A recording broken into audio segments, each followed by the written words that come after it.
Shalom adik-adik sekalian, puji nama Tuhan saat ini kita masih bisa bertemu kembali walaupun melalui pembelajaran online. Nah, bagaimana kabarnya semuanya? Kakak harap semuanya tetap dalam keadaan baik-baik saja ya. Tetap jaga kesehatan, lakukan protokol kesehatan, cuci tangan, gunakan masker jika keluar, physical distancing dan tetap social distancing. Nah, khusus minggu ini kita akan belajar atau membahas tentang relasi dengan Tuhan. Apa sih itu relasi dengan Tuhan? Kita akan belajar bersama-sama hari ini. Nah, apa sih itu relasi? Relasi adalah hubungan. Nah, relasi itu adalah hubungan. Relasi dengan Tuhan berarti menjalin hubungan dengan Tuhan. Lebih tepatnya, terlebih membangun hubungan yang erat dengan Tuhan. Nah, setiap kita pasti memiliki kesibukan masing-masing. Baik pekerjaan kita, sekolah kita, tugas kita, dan masih banyak lagi.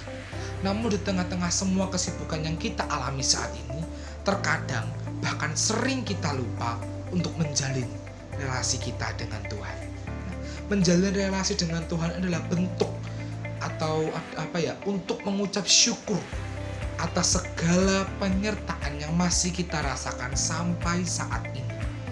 Nah, Ia tetap memberikannya walaupun kita sering meninggalkan Tuhan, bahkan melupakannya. Kita lupa bahwa di balik semua yang sudah kita kerjakan, semua yang kita sudah capai, itu semua adalah campur tangan Tuhan. Tuhan yang menggerakkan kita sehingga kita mampu melakukannya atau melakukan semua dengan baik. Nah, ayat hari ini terambil dari 1 Tesalonika 5 ayat 17, sederhana sekali, hanya 2 kata, yaitu tetaplah berdoa. Hanya 2 kalimat, namun mungkin sulit untuk kita lakukan. Nah, kembali lagi dalam Raja-Raja. Nah, dalam 1 Raja-Raja 3 ayat 4 sampai 13, teringat kembali, nanti adik-adik bisa baca ya. Teringat kembali tentang kisah Salomo yang menjadi raja muda di bangsa Israel. Nah, bahwa dengan segala keterbatasannya, dengan segala kerapuhan yang kita miliki, kita harus tetap rendah hati dan meminta bantuan Tuhan atas apa yang hendak kita lakukan ke depan. Nah, ketika Salomo menggantikan ayahnya sebagai raja, Salomo masih tetap meminta bantuan Tuhan agar Tuhan memberikan hati yang penuh hikmat dan pengertian untuk memimpin bangsanya. Namun semua itu dilakukan karena ia sadar bahwa ia hanya seorang yang lemah dan tidak dapat berbuat apapun tanpa Tuhan. Nah, namun dalam Markus 6 ayat 30 sampai 34, nah ini dalam ayat ini ditegaskan kembali bahwa Yesus mengajak para rasul untuk pergi ke suatu tempat yang sunyi untuk beristirahat di sana. Nah, beristirahat ini dalam artian menenangkan diri di dalam kesunyian dan merefleksikan semua pelayanan yang telah dibuat sekaligus meminta kekuatan dari Tuhan.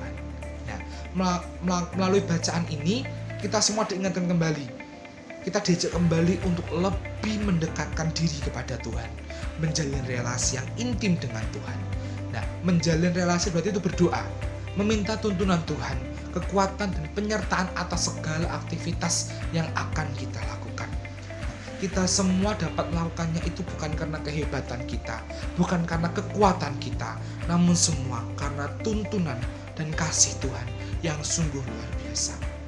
Karena tanpa campur tangan Tuhan, kita hanya manusia yang lemah yang tidak bisa berbuat apa-apa. Oleh sebab itu, mari kita datang kepada Tuhan. Kita bangun relasi kita rajin berdoa, kita mulai suka untuk renungan. Setiap pagi kita mau saat teduh, kita mau bangun mezbah dengan Tuhan. Kita mau mencurahkan segala kegelisahan kita mau berbicara dengan Tuhan, berkomunikasi, membangun hubungan yang intim dengan Tuhan. Nah, janji Tuhan, salah satu janji Tuhan di dalam Markus 11 ayat 24, karena itu aku berkata kepadamu, apa saja yang kamu minta dan doakan, percayalah bahwa kamu telah menerimanya, maka hal itu akan diberikannya kepadamu. Percayalah bahwa kamu telah menerimanya, maka hal itu akan diberikan kepadamu. Mari kita berdoa dengan hati yang sungguh. Kita mau rindu akan Tuhan, kita mau bangun mezbah, kita mau bangun relasi kita dengan Tuhan.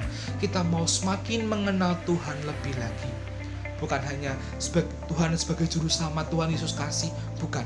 Tapi kita mau mengenal Tuhan secara pribadi. Siapa itu Tuhan? Siapa itu Allah? Mari kita berdoa. Tuhan Yesus, terima kasih Tuhan jikalau pada sampai saat ini Engkau masih mengasihi kami, menyertai kami. Terima kasih Yesus, kami manusia yang lemah, kami manusia yang tidak bisa berbuat apa-apa jikalau tanpa campur tangan-Mu. Tetap tuntun kami Tuhan, tak pegang kendali kami, hidup kami. Biarlah kami semakin hari semakin mengenal Engkau lebih lagi. Biarlah kami semakin hari semakin mengenal siapa akan Engkau dalam kehidupan kami. Terima kasih Yesus, kami serahkan kehidupan kami dalam tangan kuasa-Mu, dan Engkau campur tangan saat kami. Amin. Oke, pembelajaran hari ini sudah selesai. Nah, adik-adik silakan pindah ke Google Form, ke link Google Form. Adik-adik bisa jawab di situ. Isi setiap pertanyaan dengan baik, dengan hikmat. Jangan lupa berdoa terlebih dahulu untuk menjawabnya dengan baik. Oke, see you. God bless you.